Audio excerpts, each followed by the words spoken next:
Welcome sa TGFF News! Hi, my dear! I love you, Ma. You know I'm so grateful to have you, and you would always be the greatest mom for me. Nabot si Mama, nag-effective, thoughtful, loving, that's grabe na ako sa ka-love. Tama, kay Mother's Day, Monday karon, tama ba? Din araw! So mga mama, happy Mother's Day. It is your moment and you are worthy to be loved. Especially to Pastora, Ruby Tinday. Happy Mother's Day! Of course guys, kabalo ba mga di na gimapungan tomorrow ang 2013 election? Uy, election naman dahil, so we must vote wisely. Behave! Behave! Yes! Behave for Senator. But before that, ato pagisgutan karon ang update sa ato ang church. So before ana, magkalap sa informasyon. So, kalap na! Tara! Go! Now,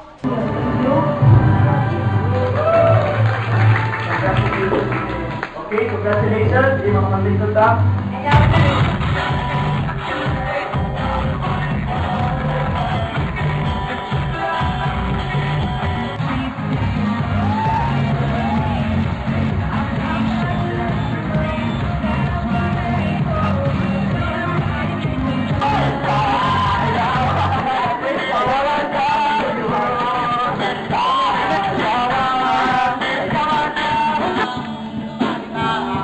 Mga disipulo, kaso, Ginoo, Papa.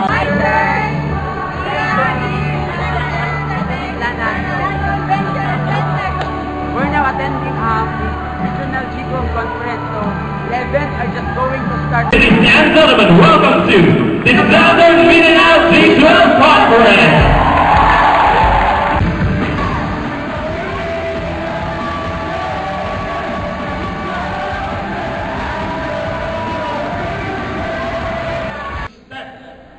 If you want to live with no boundaries, makanawa.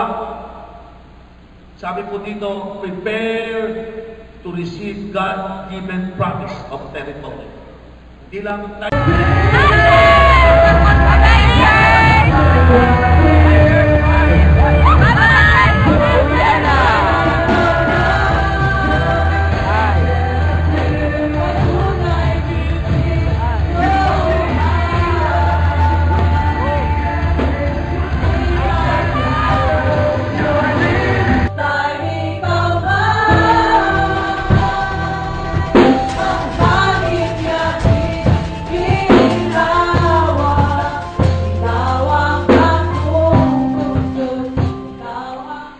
Last May 5, 3-in-1 ang naitabo nga celebration diri sa City Church. Sunday service, graduation sa mga PEPSOL students, ug ang network gathering. Sa network gathering, gi-enjoy jud sa 12 networks ang event. Labi na sa time na ilang nag-present ang ilang mga presentations ug ang ilang network. Proudly nga nag-grow jud ang matag usa dili lang sa quality but also pud sa quantity. Then part 2 sa event is ang graduation sa mga PEPSOL students, post-encounter students ug sa School of Leaders 2 students. Together with their teachers, leaders, ug sa atong PEPSOL coordinator, very successful jud ang naitambong event. But reminders sa mga students sa kinahanglan itong magpadayon sa process guys, ug mupadayon kita sa pag-grow in knowledge, in lifestyle, ug in faith diha kay God. Post-encounter students, proceed na mo to the next level which is ang School of Leaders 1, which is mag-start na karong hapon 3 PM diri lang sa City Church. But be committed lang sa inyong mga klase guys and be connected sa inyong mga leaders. Sleepless nights because of excitement, but in return was an overwhelming joy, experience, and encouragement from our G12 pastor. No boundaries, no limits. 14 of us attended the regional G12 conference last May 8 and 9 at SMX Convention Center in SM Lanang, Davao City. So, dagan kayo ko'y nadawatan and as well as natay person na maki-share sa iyang nadawatan, and here is Kitty. Hi, Mad. Hello. Kamusta man? Okay lang? Okay, salamat. Okay. First time na ako na-attend yun sa Regional G12 Conference. O labaw po na pagsunodaan na ako sa conference, wow, it's so grateful ba kay ang kwan, grabe yun ka anointing, grabe ka fire, o labaw po na daghan gyud mo na dawatan, o being a good followers, leader, ug dapat po be connected dito sa to leader po. O kato po nahitabo sa itong conference, grabe ka bibo ba? So dapat yun kitang tanan maka-experience nato na panghitabo. O dapat yun walay magpabilin. Power kaayo, to God be all the glory lang jud ang tanan. So speaking of tanan, it's not too late sa nakamiss dito na conference sa Davao. Pero karong May 26 and 27 on Cagayan, naa dito ang G12 Regional Conference. So it's another door of opportunity na gi-open ni Lord para salon nato tanan ug maka-experience ta kung unsay ka great. Church, ang BISMA or ang BISLIG Ministerial Association nag-conduct sila og 72 hours worship, warfare, intercession. So giheld siya sa Shella's Restaurant sa rooftop. So nag-start ang event atong Wednesday, May 7 at 5 p.m. ug nag-end siya atong Friday, May 10 sa alas 6 sa gabi. So as TGFF is part of the BISMA, so we City Church natay na assigned nga pizza atong Friday from 12 noon to 3 p.m. So, grabe good ang nahitabo ato nga warfare, prayer warfare. And it's an opportunity na nahimutang part sa pag-intercede for our nation, the 8 pillars of our society. So, first of all, yun dapat ang prayers. But we must not forget about the ministry sa word.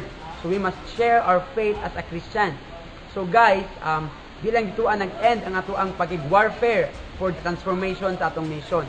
But it will be our lifestyle. And also, an application po para sa kabag-uwan sa ato ang nasud sa Pilipinas.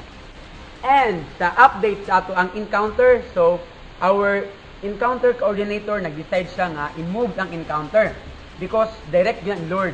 Kay gusto ni Lord nga lutuon sa nato sila sa open cell ang mga kalag. Diba? So we have the season of harvest karon, nag-start na gid karon ang harvest. Leaders never get tired yun sa pag-win og souls o pag-consolidate sa mga tao. Remember nga, if you take care of what is important to God, God will take care of what is important to you. So, win souls and make disciples. So, be updated lang kano sa ang schedule sa encounter.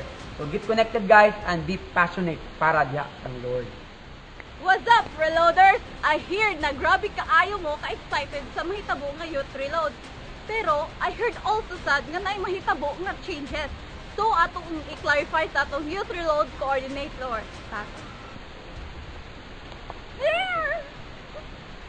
Mr. Youth Reload Coordinator, I heard nga naa daw changes sa Youth Reload.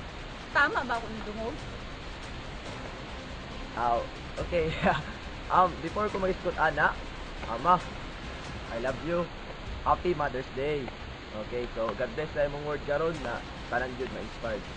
Okay. Speaking Youth Reload, na-meetingan namo atong Lunes ug ang mga leaders sa committee heads nga 24 ang sked sa Youth Reload pero dili na sure. Wala og budget 500 ra kan, niya ang sahilan 1,500 maunang nainana. Og tod mga staff, gusto ko na mag-meet ko sa inyo after service kay daghan patay ko tayo. Og God bless sa tanan. Thank you. Stay connected with us para mahibalan pagid nato kung unsa pagid ang mga updates sa Youth Reload. Though dili pa sure ang Youth Reload, but Youth Reload staff, this is for sure. A while ago, we have received an invitation from Tabon Maximino Australia National High School for this coming May 20 to 25 for the Brigada Escuela. They need our time, effort, and expertise. So, kani nga time kinahanglan nga mo invest for the greatest harvest. Remember, campus na siya. Ug sa campus daghan dapat tay ma-win nga souls. That will be all. Thank you. Ug mao to ang nakalap na updates and announcements for this week. Og church, di nato kalimtan that this Wednesday, 7 p.m. diri lang gyapon sa City Church ang atong weekly prayer summit to be hosted by the Hammers Network. And guys, don't forget to attend your open cells and closed cells this week. So see you next week for another told story about ato ang history sa City Church. I am Els Virano. I am John Roland Trinidad. I am Nikki Pulina. I am Shella Ferrol. Laging tandaan, If you want Jesus to be in faith, evangelize people without shame. Pastor Patay na ng ulaw-ulaw, bye! Bye-bye!